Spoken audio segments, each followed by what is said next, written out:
என்னங்க எனக்கு இப்படி ஒரு கமெண்ட் வந்திருக்கு. கன்னியாகுமரியில் அடிக்கிற வெயிலுக்கு வீட்டுக்குள்ளே இருக்கவே முடியலைங்க. ஸோ அழகாக ஒரு மரத்துக்கு அடியில் வந்து பாய விரிச்சு நானும் சைராவும் செம்மையாக விளாட்டே இருந்தோம்.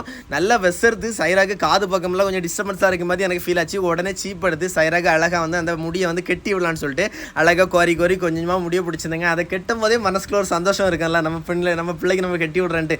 அந்த க்யூட் மூமெண்ட்லாம் செம்ம அழகாக இருக்கும். கெட்டி முடிச்சோடனே பார்த்தீங்கன்னா எங்கள் தோட்டத்தில் அழகாக 2 ரோஸ் பூத்து கிடந்துச்சு. அப்போ சைராக்கு ஒரு பூ வச்சு விடலான்னு சொல்லிட்டு அந்த பூ வைக்க விடவே மாட்டான். எப்போ பூ வச்சாலும் அதை பிடிச்சி தூராஞ்சிடும். அதனால தான் நீங்கள் எந்த வீடியோவில் அவ்வளோ பூ வச்சு பார்த்துருக்க மாட்டீங்க. ஸோ ஒரு பூ எடுத்து அவள் கையில் கொடுத்துட்டு இன்னொரு பூ எடுத்து அவளுக்கு தெரியாமலே வசமாக மேலே வந்து கிளிக் பண்ணிவிட்டு பார்த்த உடனே ரோசாப்புங்கிற மாதிரி இருந்துச்சுங்க. அந்த மரத்தில் வந்து குரங்கு மாதிரி செம்மையாக விளையாட்டே இருந்துச்சுக்கோ. எனக்கு ஒரு அக்கா எனக்கு முன்னாடியே கமெண்ட் பண்ணியிருந்தாங்களா, அண்ணா நான் கன்சீவாக இருக்கேனே, உங்களுடைய பொண்ணை பார்த்தோம், உங்களுடைய பாசத்தை பார்த்தோம், எனக்கும் பெண் குழந்தை பிறக்கனே ஆசையாக இருக்கனே, அதே போல் இப்போ உங்களுக்கு பெண் குழந்தை பிறந்திருக்காங்க. அதை அவங்க என்கிட்ட சொல்லும் போது அவ்வளோ சந்தோஷமாக இருந்துச்சுங்க உண்மையாகவே.